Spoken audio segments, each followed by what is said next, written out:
ओम श्री गणेशाय नमः। ओम श्री सरस्वत्यै नमः।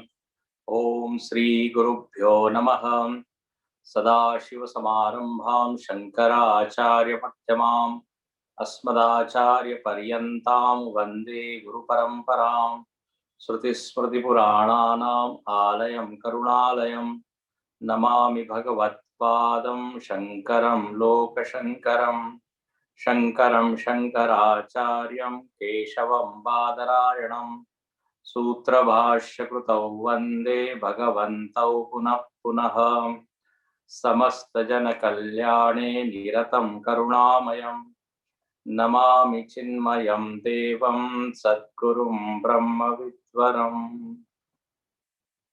नमः श्री शङ्करानन्द गुरुपादाम्बुजन्मने सविलास महामोह ग्राहग्रासैककर्मणे तत्पादाम्बरुहद्वन्द्व सेवा निर्मलचेतसां सुखबोधाय तत्त्वस्य विवेकोऽयं विधीयते विवेकोऽयं विधीयते। श्लोक क्रमांक 14 से हम लोग पाठ करेंगे वर्ष नंबर 14। तस्य हेतु समानाभि हारपुत्रध्वनिश्रुतौ इहानादिरविद्यैव व्यामोहैकनिबन्धनम् चिदानन्दमय ब्रह्म प्रतिबिम्बसमन्विताम् तमोरजसत्त्वगुणा प्रकृतिर्द्विविधा च सा सत्त्वशुद्ध्यविशुद्धिभ्यां माया विद्ये ते मते मायाबिम्बो वशीकृत्य तां स्यात् सर्वज्ञ ईश्वरः अविद्यावशगस्त्वन्यः तद्वैचित्र्यादनेकधा सा कारणशरीरं स्यात् प्राज्ञस्तत्राभिमानवान्। श्री विद्यारण्य स्वामी जी ने युक्ति और अनुभव के आधार पे आत्मा सच्चिदानंद है यह सिद्ध किया और कहा कि यह अबाधित सत्य है, इसको कोई खंडित नहीं कर सकता। अकाट्य तर्कों के द्वारा ये सिद्ध होता है। यह चैतन्य का जो स्वरूप है वो प्रमाण से भी सिद्ध है। श्रुति ने इसका खूब गुणगान किया है।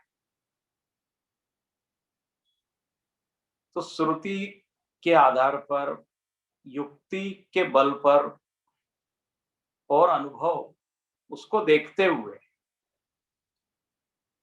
आत्मा सच्चिदानंद है यह स्वीकार करने में दिक्कत नहीं होनी चाहिए। जो साधक है उसको ये बात समझ में आ जाती है। लेकिन यहाँ पर एक प्रश्न है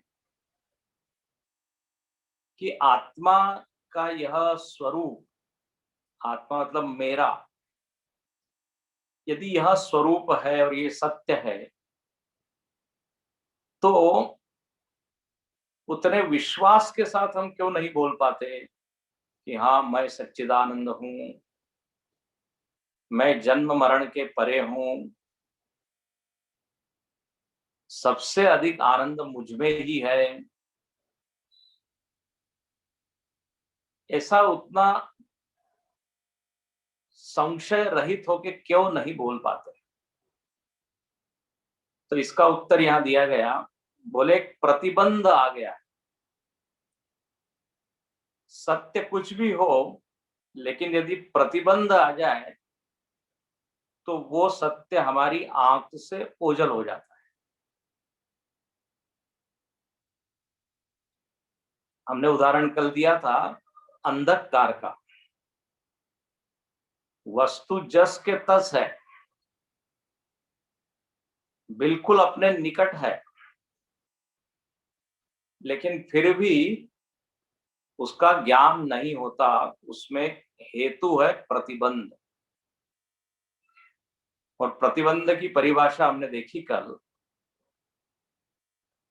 प्रतिबंध मतलब एक ऐसी वृत्ति कहिए, ऐसा भाव कहिए, जो सत्य को ढक देता है।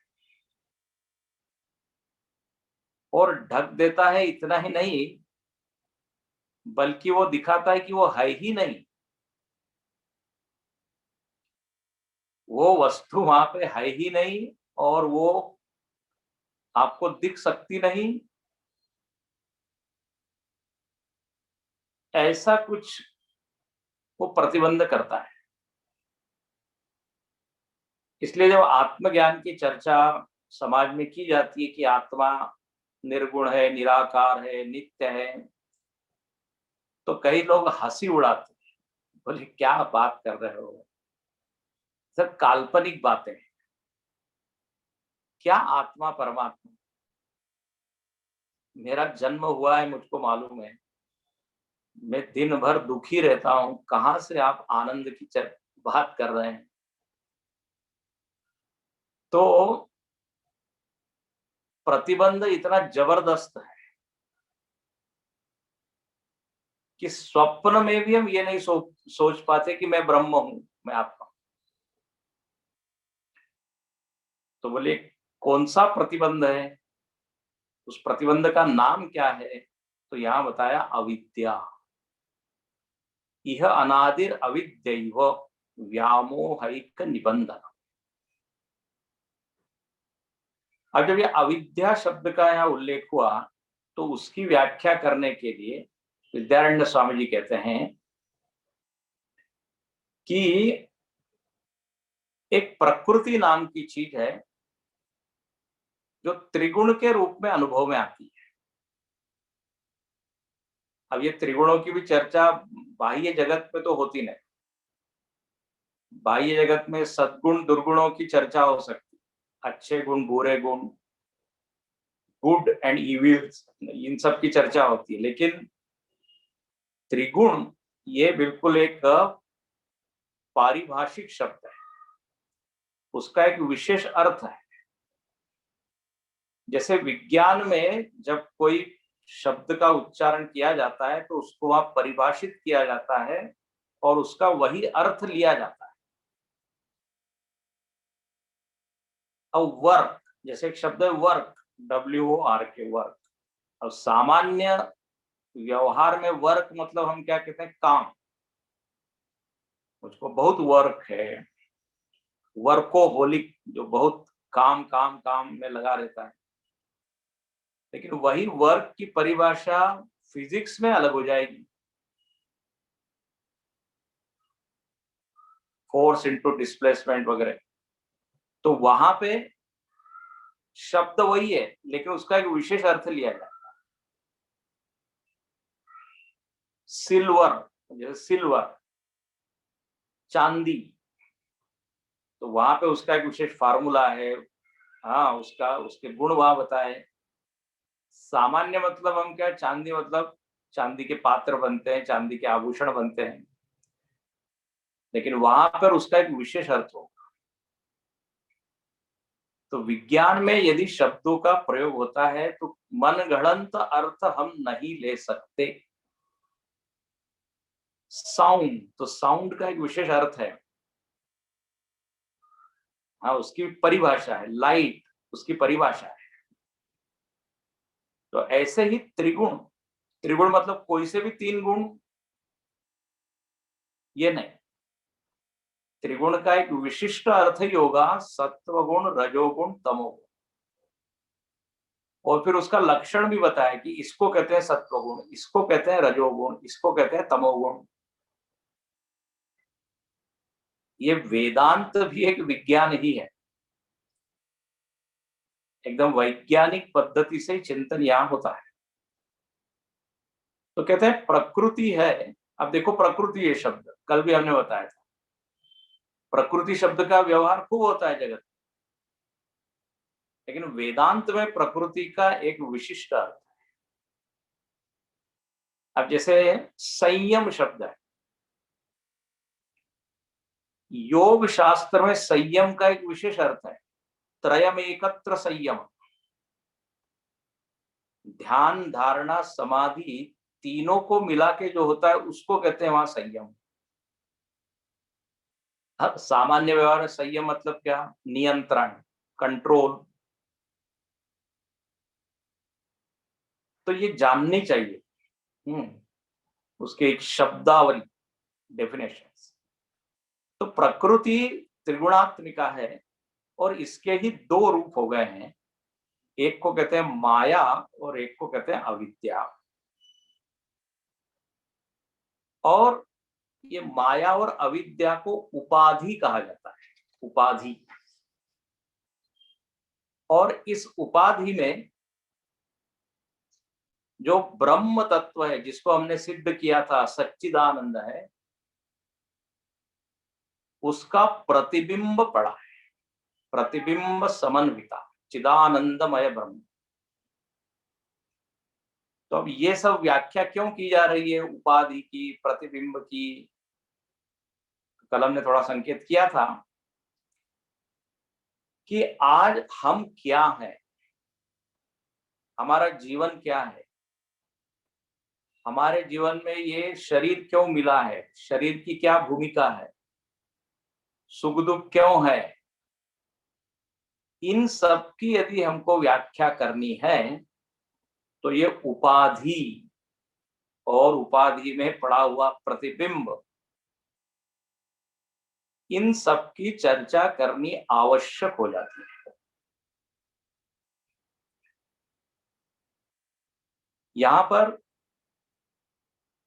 प्रतिबिंबवाद के अनुसार चर्चा है। देखो, दो तरह की प्रक्रिया है, एक है प्रतिबिंबवाद और एक है अवच्छेदवाद। अवच्छेदवाद, थ्योरी ऑफ कंडीशनिंग उसको कहते हैं, और प्रतिबिंबवाद को कहते हैं थ्योरी ऑफ रिफ्लेक्शन। प्रतिबिंबवाद और अवच्छेदवाद, ये प्रक्रियाएं हैं। ईश्वर कौन है, मैं कौन हूं, इसको समझने के लिए ये एक प्रक्रिया है।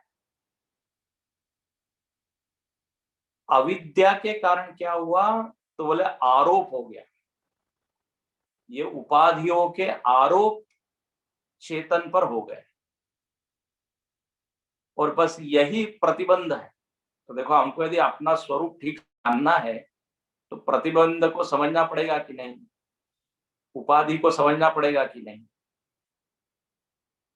इसलिए यहां चर्चा है। अब ये दो प्रकार के वाद है,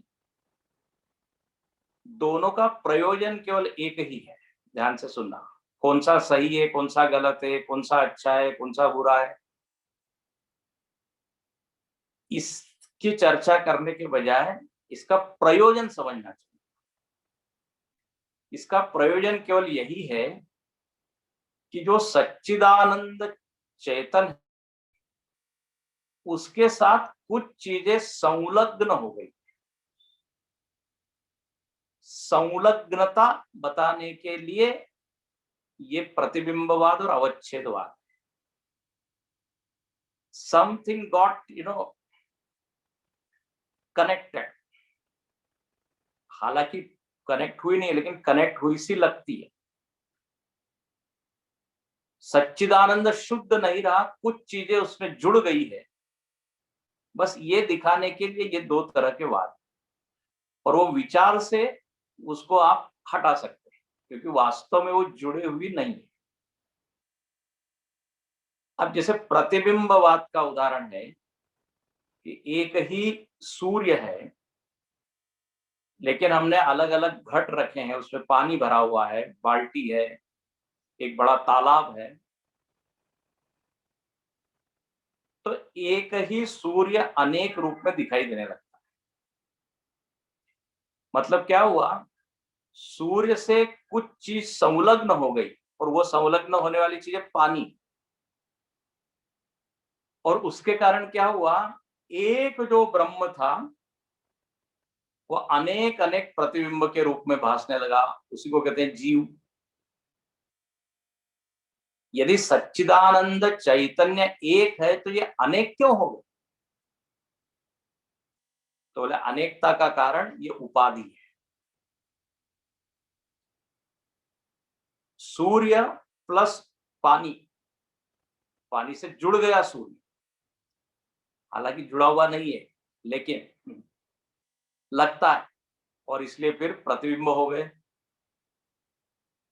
तो एक ब्रह्म अनेक जीव के रूप में कैसे भास रहा है, उसको दिखाने के लिए प्रतिबिंब का उदाहरण सबसे बड़ी है, प्रतिबिंबवाद। दूसरा है अवच्छेदवाद, उसमें भी बात वही बताई है कि एक अनेक कैसे हो गया। वहां उदाहरण दिया हुआ है घट का और आकाश का।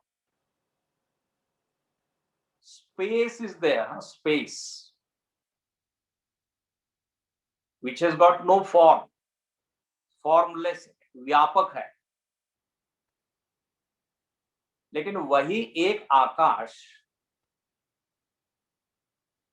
अनेक अनेक आकाशों के रूप में दिखने लगा। यदि हमने 10 घड़े रख दिए हैं तो घड़ों में हमको स्पेस दिखने लगा कि नहीं? उसको कहते घटाकाश, स्पॉट स्पेस। एक जो बिगर स्पेस था, ऑल परवेडिंग, वो कैसे दिखने लगा? 10 भागों में मानो कि वो विभाजित हुआ, एक्चुअली डिवाइड हुआ नहीं है। बट मैं हमेशा उदाहरण देता हूं, अपना घर है, घर में अलग अलग रूम्स है, ड्राइंग रूम है, किचन है, पूजा रूम है, बेडरूम है। वास्तव में ये एक ही आकाश के अलग अलग नाम है। दीवार के कारण एक ही आकाश के 4 नाम हो गए। तो एक ब्रह्म के अनेक रूप हो गए। यहां पर भी वही, ये अवच्छेदवाद इसको कहते हैं। अवच्छेदवाद में हमारा ध्यान किस ओर जाता है कि जो जो आकाश व्यापक था वो कैसा हो गया? परिच्छिन्न हो गया, लिमिटेड हो गया। तो जो एक चैतन्य था वो लिमिटेड हो गया इसी शरीर में। ये शरीर मानो की घट है, अलग अलग शरीर मानो की अलग अलग कमरे हैं। तो यहाँ पे घट के साथ संलग्नता हो गई चैतन्य की, या यहाँ पे आकाश की, तो अनेक अनेक आकाश हो गए। आकाश प्लस घट इज इक्वल टू घटाकाश। ऐसे ही एक ब्रह्म प्लस उपाधि, माया की उपाधि और अविद्या की उपाधि, तो एक ब्रह्म के 2 रूप हो गए। हाँ, तो ये अपने में इतना जीवत्व कहां से आया, इतने जीव कैसे हो गए, इसकी व्याख्या करने के लिए ये प्रतिबिंबवाद और अवच्छेदवाद को लाना पड़ेगा। और जो यहाँ पे जो बताया कि प्रतिबंध क्या है, बोले ये अविद्या ही है, जिसने हमको क्या बना दिया? परिच्छिन्न, लिमिटेड। शरीर मन बुद्धि के जो धर्म है वो हमने अपने ऊपर आरोपित कर लिए, ये सब अविद्या के चलते। इसलिए अविद्या को यदि मार दिया जाए तो फिर अपना स्वरूप जो अभी पहले सिद्ध किया उसका अनुभव हो जाएगा। अब यहाँ पे 2 प्रकार की उपाधियां हैं, माया और अविद्या। अच्छा, दोनों में क्या फर्क है? तो कहते हैं दोनों प्रकृति के ही रूप है, और प्रकृति त्रिगुणात्मिका है, तो माया भी त्रिगुण है और अविद्या भी त्रिगुण है। ध्यान से सुनना, ये इसी ग्रंथ में ये इस तरह से विभाजन है। प्रकृति है, उसके 2 रूप है। अलग अलग ग्रंथों में थोड़ा अलग अलग दिखता है। कभी कभी हम बोलते हैं ना, हम तो माया में पड़े हुए हैं, तो वहां माया का अर्थ अविद्या ही लेना चाहिए। अब कोई ऐसा बोलेगा नहीं, वो तो ईश्वर की उपाधि है माया, कभी कभी अविद्या को भी माया बोल दिया जाता है। यहाँ पे खैर अलग किया हुआ है। तो ये जीव की उपाधि है अविद्या। और ये अविद्या कैसी है? तो बोले वैचित्र्यात अनेकधा, इसके अनेक रूप हो गए। जितने जीव है सब में अविद्या है। अब देखिए, ध्यान से सुनना, बहुत मजेदार बात। हम बोलेंगे अविद्या ही, सब में अविद्या है, लेकिन सब में अविद्या के जो त्रिगुण है ना, उसका प्रपोर्शन अलग अलग है। अब एक क्या शब्द दिया है, मलिन सत्व प्रदान। ये अविद्या कैसी है? मलिन सत्व। और सबके भीतर ये अविद्या बैठी हुई है। एक ही अविद्या नहीं है, नहीं तो एक अविद्या होती तो एक की अविद्या नष्ट होती सारे जीव क्या हो जाते? मुक्त हो जाते। सबके पास ये अविद्या, अपनी स्पेशल अविद्या है, मलिन सत्व। तो उसमें किसी में सत्व ज्यादा है, किसी में रजस ज्यादा है, किसी में तमस ज्यादा है, उसके अनंत कॉम्बिनेशन। इसलिए लिखते हैं वैचित्र्यात अनेकता। और ये अविद्या के कारण जो चेतन था वो चेतन बन गया जीव। चेतन का नाम हो गया जीव। आपने तत्वबोध में पढ़ा होगा, अविद्योपाधि सन आत्मा जीव इति उच्यते। जीव हो गया।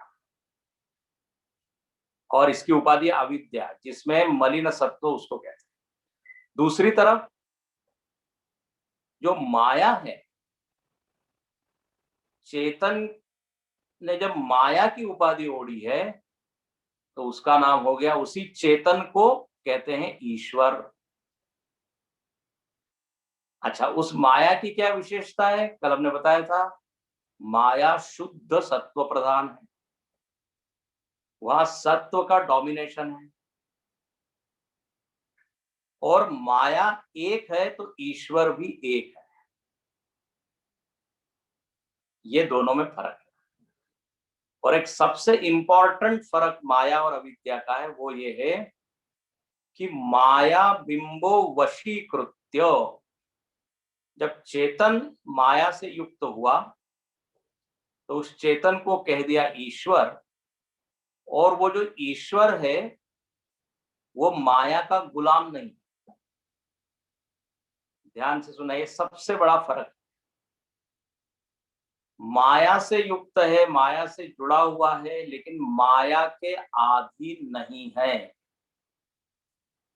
बल्कि वो माया का शासक है, इसलिए उसका नाम है ईश्वर। अभी हम देखेंगे। और दूसरी तरफ जो जीव है वो कैसा है? तो यहां लिखते हैं अविद्या वशग। 17th वर्ष देखिए, 17। अविद्या के वश में है जीव।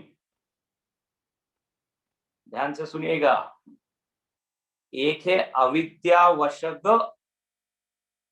मतलब उपाधि ताकतवर है इसमें जीव में है वही त्रिगुण, त्रिगुणों का गुलाम बना बैठा है।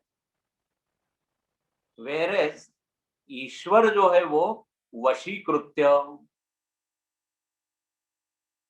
जो उपहित है, उपहित मतलब जो चेतन है या ईश्वर है, उसने माया को अपने अधीन किया। मजेदार बात है, माया भी त्रिगुण है, अविद्या भी त्रिगुण है। दोनों में चेतन के साथ ही क्या हुआ है? संयोग हुआ है कहिए, या संलग्नता हुई है।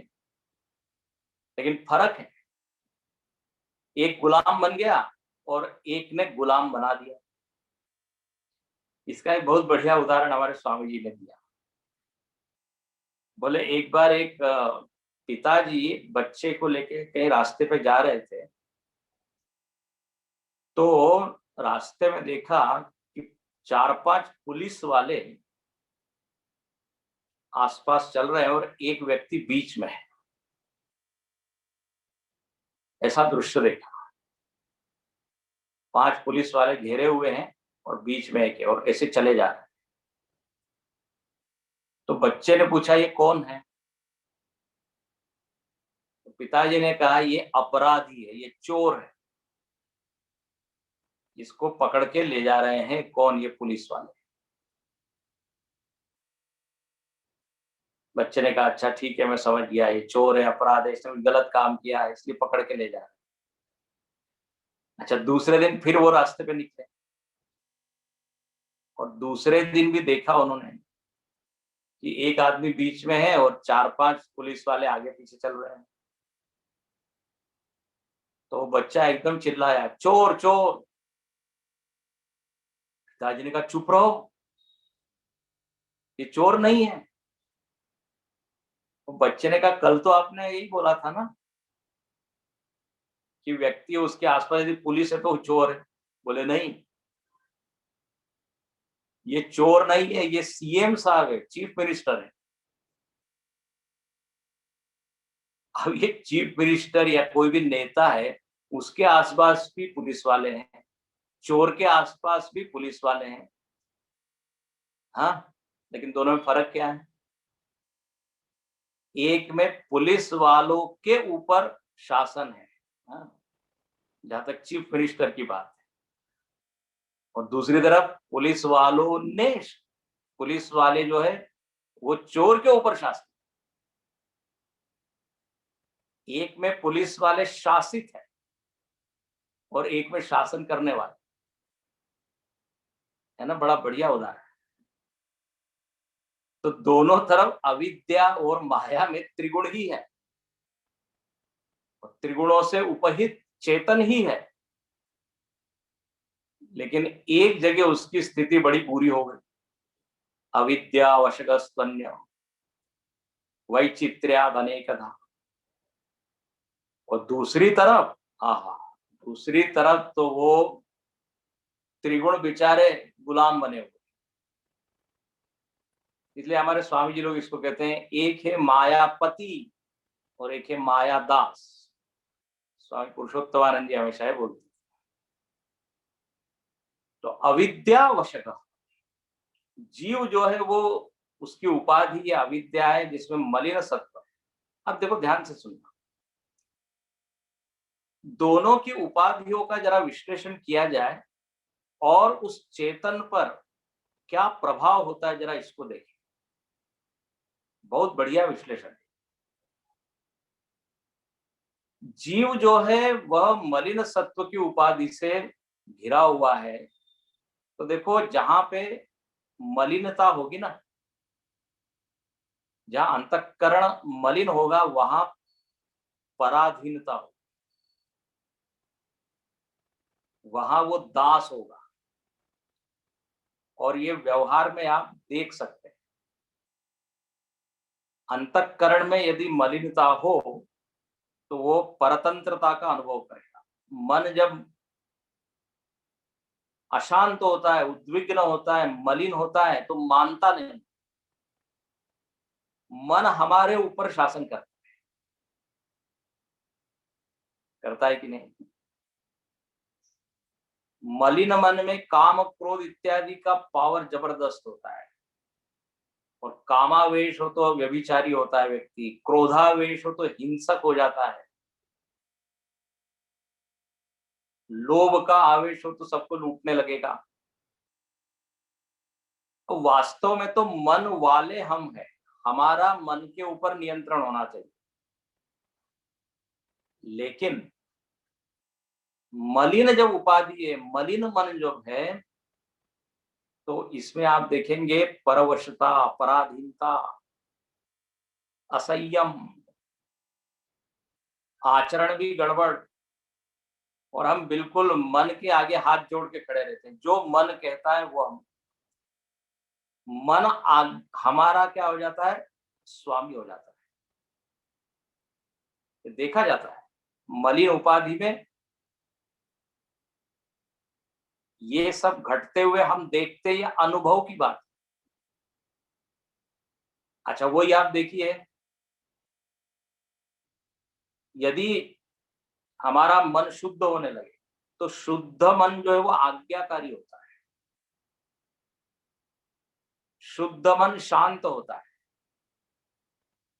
और शांत मन बिल्कुल एक अनुशासित सेवक की तरह काम करता है। अपने भीतर हम देखते हैं कि ये मलिनता के कारण असंयम इत्यादि सब आ गया। इसलिए गीता में भगवान ने यही बोला है कि असंयमित मन तो शत्रु के जैसा होता है, अहित करता है, सताता है। शत्रु का अर्थ है जो सताए, और जो संयमित मन है वो मित्रवत होता है। इसका उदाहरण देते हैं ना, जैसे गाड़ी है, कोई आप गाड़ी चला रहे हैं, जब तक वो आपके वश में है वो बिल्कुल आपकी मित्र है, आप उसको एंजॉय करो। लेकिन गाड़ी के वश में आप हो जाए, ओहो, ब्रेक फेल वगैरह हो जाता है, फिर शत्रुवत काम करती है, वो कहाँ जाके ठोकर मारेगी, एक्सीडेंट कराएगी, पता नहीं।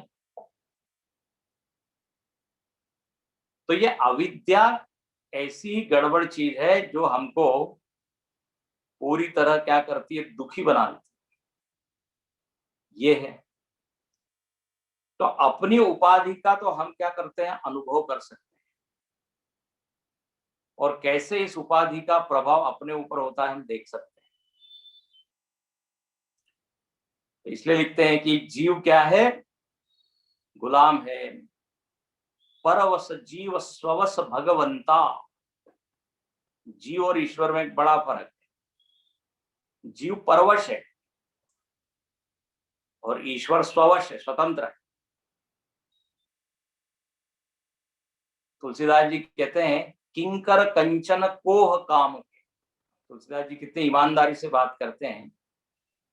वो कहते हैं कि लोग मुझको कहते हैं कि मैं राम का दास हूं, राम का सेवक हूं, लेकिन मुझको मालूम है किसका मैं सेवक हूं। मैं किंकर हूं, किंकर मतलब नौकर, सेवक। कंचन कोह काम के। कंचन मतलब धन संपत्ति, सोना चांदी। कोह मतलब क्रोध, काम मतलब कामना।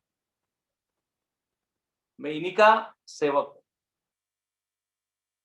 ये जो आज्ञा कहते हैं वो मैं मानता। लेकिन देखिए, वही मन को यदि आप बढ़िया कर लें तो हम कहां से कहां पहुंच जाते हैं।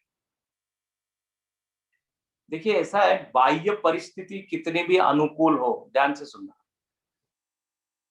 बिल्कुल बढ़िया कुल में उसका जन्म हुआ है, पैसा, संपत्ति, ऐश्वर्य, समृद्धि, सब कुछ, लेकिन मन में मलिनता होगी ना, तो वो क्या हो जाएगा, राजा से रंक हो जाएगा। रंक मतलब गरीब हो जाएगा सब। इतिहास में ऐसे अनेक राजा लोग हुए हैं जिनके पास सब कुछ था, लेकिन विलास में डूब गए, व्यसन में डूब गए, सब खो दिया। वहीं पर हम देखते हैं कि जिनके पास कुछ नहीं था, बाह्य परिस्थिति अनुकूल नहीं थी, गरीब घर में जन्म जन्म हुआ, दरिद्रता है, लेकिन उन्होंने अपने मन के गुणों से, मन की शुद्धि के चलते क्या कर लिया, रंक से राजा हो गए। जितने आप संत देखिए, संतों के पास क्या था, कुछ नहीं है उनके घर में, गरीब घर में। तुलसीदास जी, ज्ञानेश्वर जी, तुकाराम जी, एक से एक संत है। बड़े कहां से हो, उन्होंने अपने उपाधि को स्वच्छ किया, है ना, उपाधि को चमकाया। तो ये करने की बात है। देखो, ये प्रैक्टिकल, आप नियम देखिए, जहां जहां मलिनता है वहां वहां पतन है।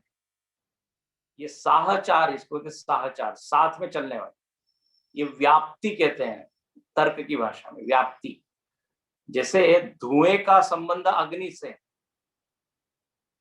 जहां जहां धुआं है वहां वहां अग्नि है, वैसे ही जहां जहां मलिनता है वहां वहां पतन है। प्रैक्टिकल आप रूप देखिए।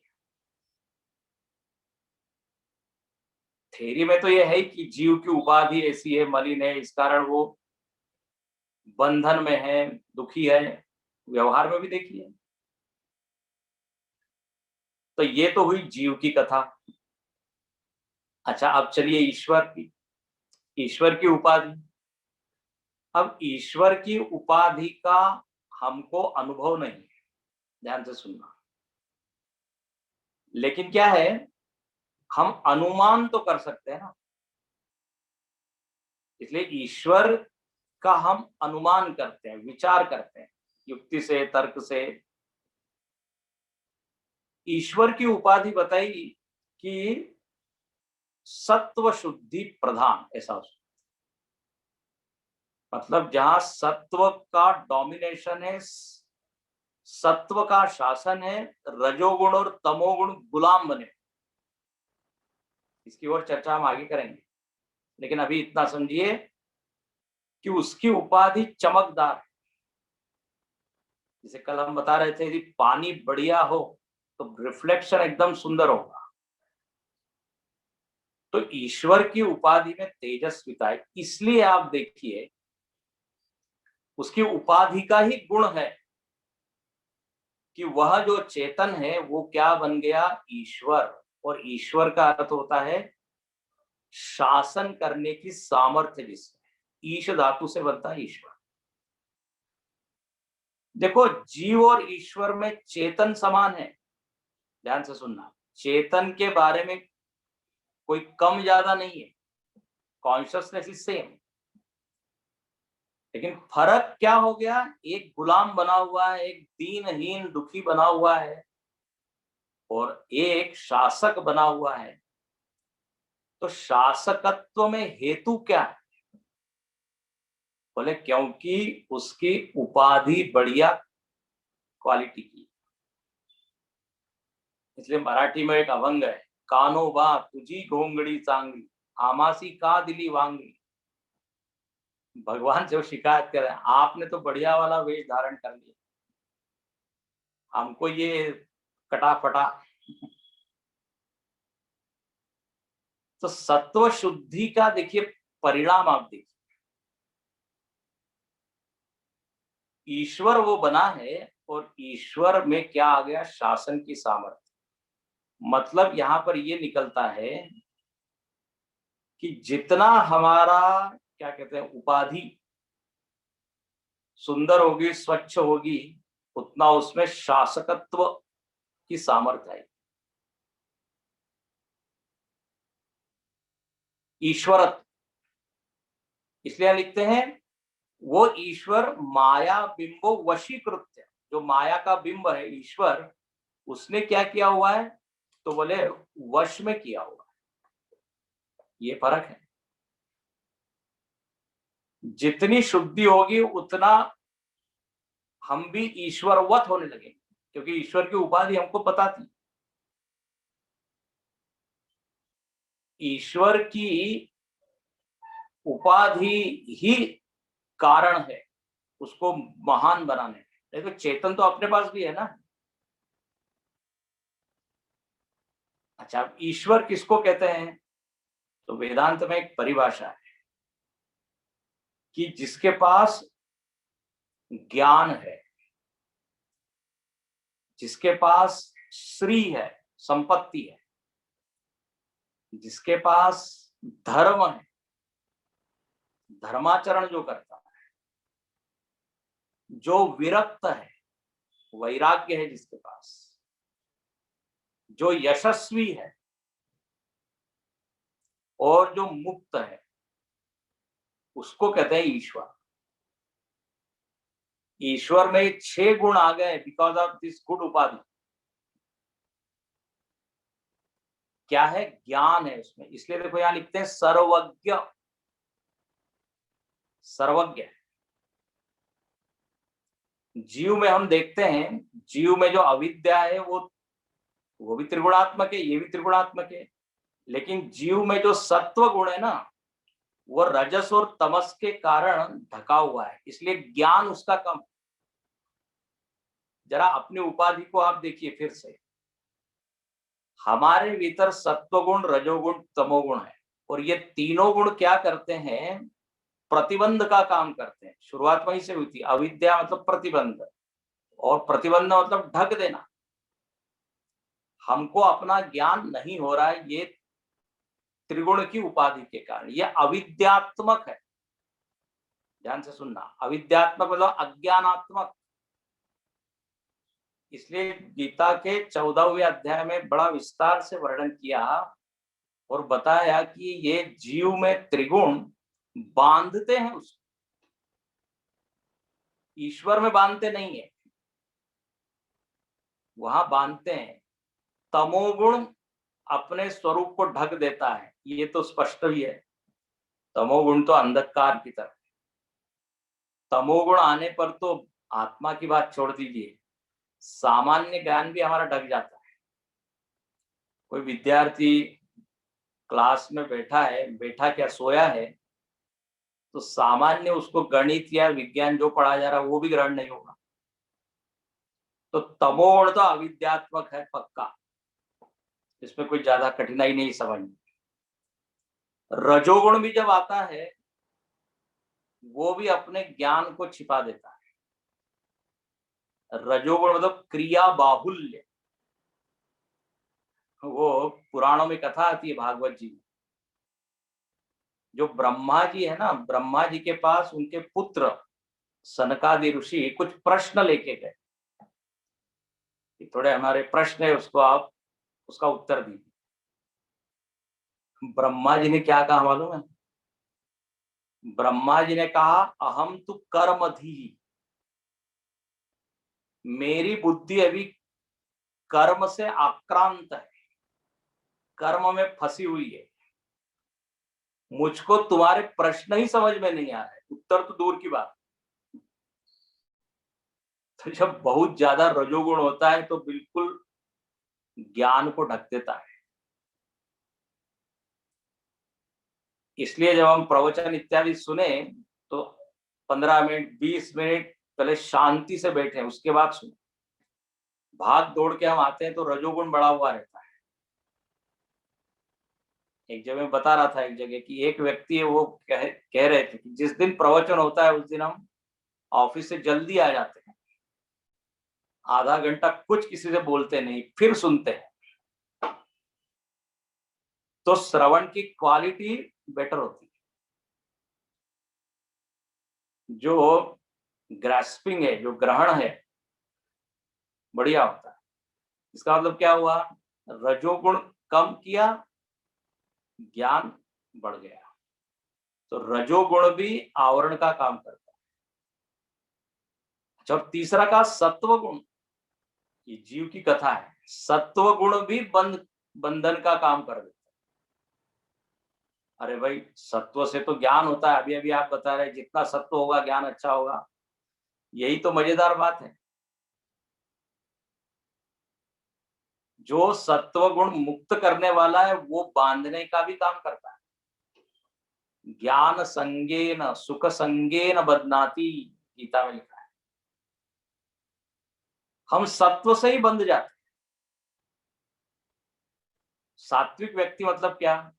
वो कहता है मैं केवल सात्विक भोजन ही करता हूं, सात्विक लोगों के बीच ही रहता हूं, सात्विक पुस्तकें ही पढ़ता हूं। यदि कुछ दूसरी चीज हो जाती है, राजसिक तामसिक, तो मैं बिल्कुल डिस्टर्ब हो जाता हूं।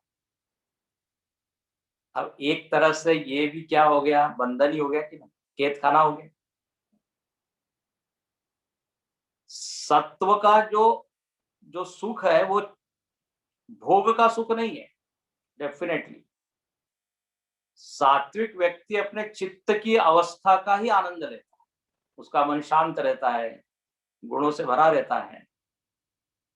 लेकिन याद रखना, जितनी देर सत्वगुण है उतनी देर तो आनंद रहे। फिर तो ये भी एक तरह की बाध्यता है, बॉन्डेज। कहते हैं ना, सोने के पिंजरे में आप रहिए या लोहे के पिंजरे में, ये तो पिंजरा ही।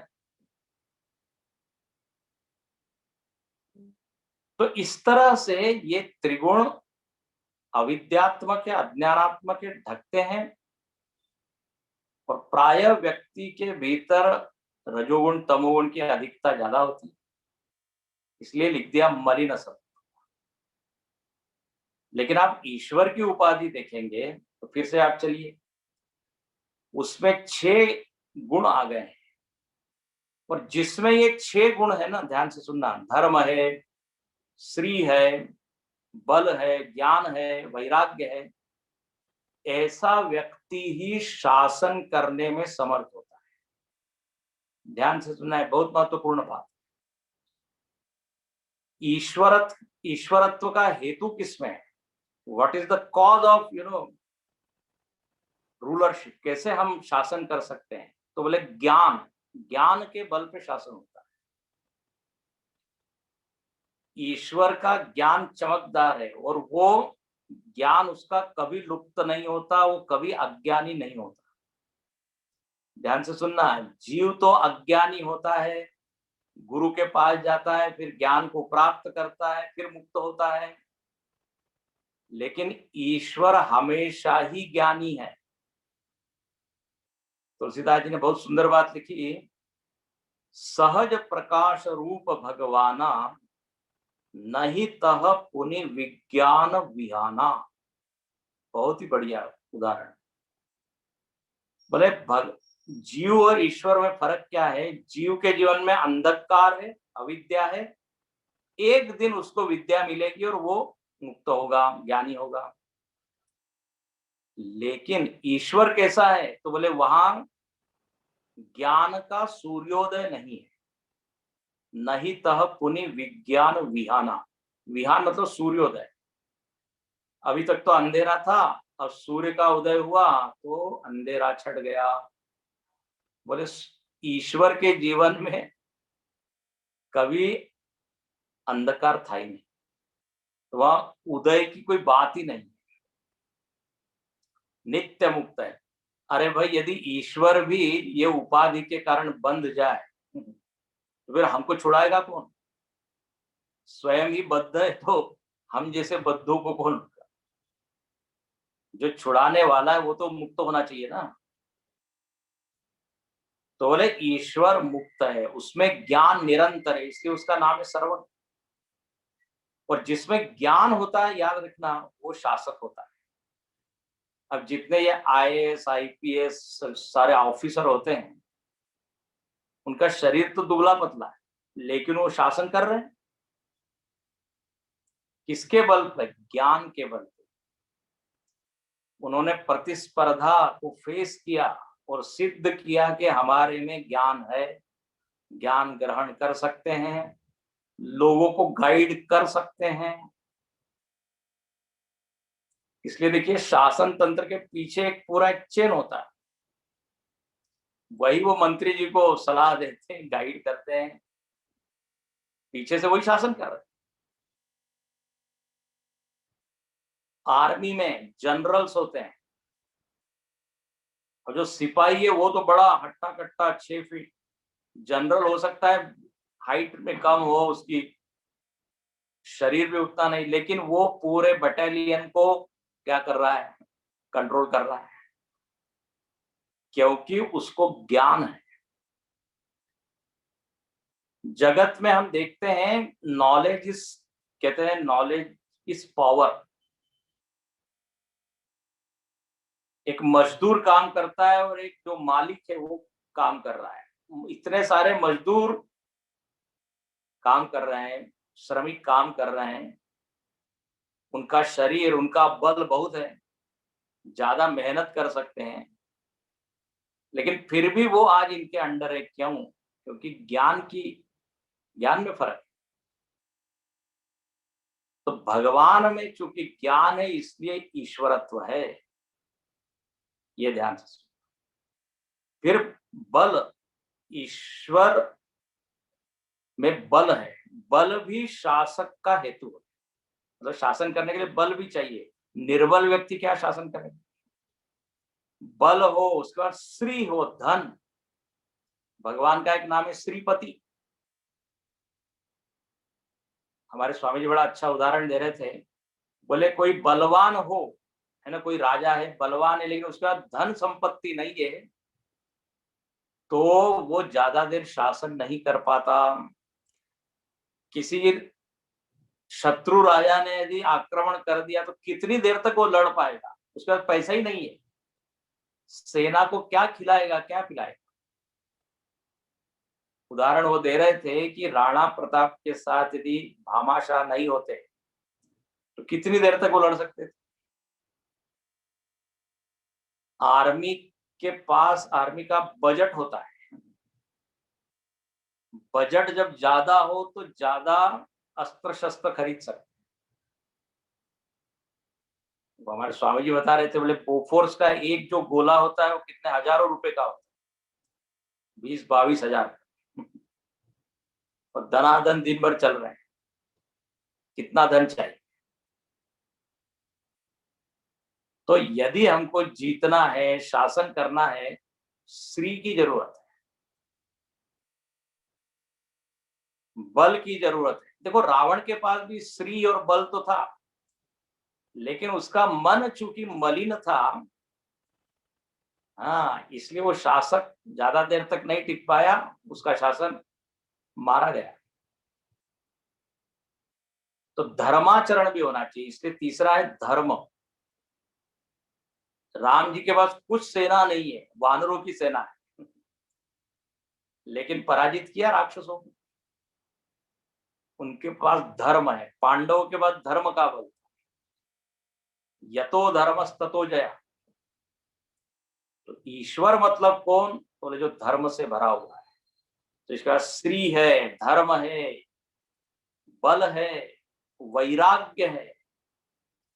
ध्यान रखना, जो आसक्त व्यक्ति होता है वो दुर्बल होता है।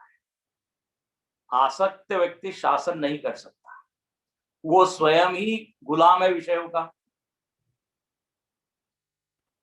तो इसलिए लिखते हैं वैराग्य। देखो ये सब भगवान की उपाधि इतनी बढ़िया है कि उस उपाधि के कारण ये सारे गुण है, और इस कारण उसमें ईश्वरत्व, धर्म, यश, यशस्वी है, बलवान है, श्रीमान है। तो ऐसी भगवान की उपाधि है, इसका हम अनुमान कर सकते हैं। इससे हम हमारे लिए सीखने की बात क्या है कि हम अपनी उपाधि को यदि चमकदार बनाए तो हम में भी ये गुण आ सकते हैं। हो गया ना। तो सत्व शुद्धि और मलिन सत्व, ये दो। अब एक बात कह के मैं पूर्ण करता हूं। शुद्ध सत्व प्रधान ईश्वर की उपाधि है, मतलब क्या, क्या उसमें केवल सत्व गुण ही है, बोले नहीं। उसमें सत्व गुण तो है, रजोगुण और तमोगुण भी है, लेकिन रजोगुण तमोगुण उसके अधीन है, सत्व के अधीन। अपने जीवन में भी देखिए सत्व गुण है, लेकिन वो रजोगुण तमोगुण के अधीन हो जाता है, इसलिए बेचारा इनइफेक्टिव होता है, अप्रभावी। थोड़ा सत्व को अच्छी इच्छा है कि नहीं कि रजोगुण तमोगुण हावी हो जाता है, इसलिए हम गुलामी बने रहते हैं। लेकिन ईश्वर में क्या है, शुद्ध सत्व मतलब सत्व की चलती है, सत्व का शासन है। रजोगुण और तमोगुण को सत्वगुण आदेश देता है, एंड भगवान यूजेस दैट रजोगुण एंड तमोगुण। अभी हम अगले श्लोक में देखेंगे, भगवान ने तमोगुण के द्वारा पंच महाभूतों की सृष्टि की, वो आ गया है। तो सत्व गुण अपने में भी है, लेकिन वो गुलाम बना हुआ है, इस कारण फर्क हो जाता है। तो इस तरह ये जीव और ईश्वर की चर्चा आज हमने की जरा विस्तार से। अब यहाँ आगे की कथा बताते हैं कि अब ये जो ईश्वर है इसकी क्या भूमिका है। हाँ, अपने जीवन में इसकी क्या भूमिका, जगत के संदर्भ में what is the role of this ईश्वर, वो 18वें श्लोक में। इसको हम पढ़ लेते हैं, इसको देखेंगे कल। तम प्रधान प्रकृते तद्भोगायेश्वराज्ञया वियत् पवन तेजोम्बु भुवो भूतानि जग्गिरे। ओम पूर्णमद पूर्णमिदं पूर्णात् पूर्णमुदच्यते पूर्णस्य पूर्णमादाय पूर्णमेवावशिष्यते। ओम शांति शांति शांति। हरि ओम। श्री गुरुभ्यो नमः। हरि ओम।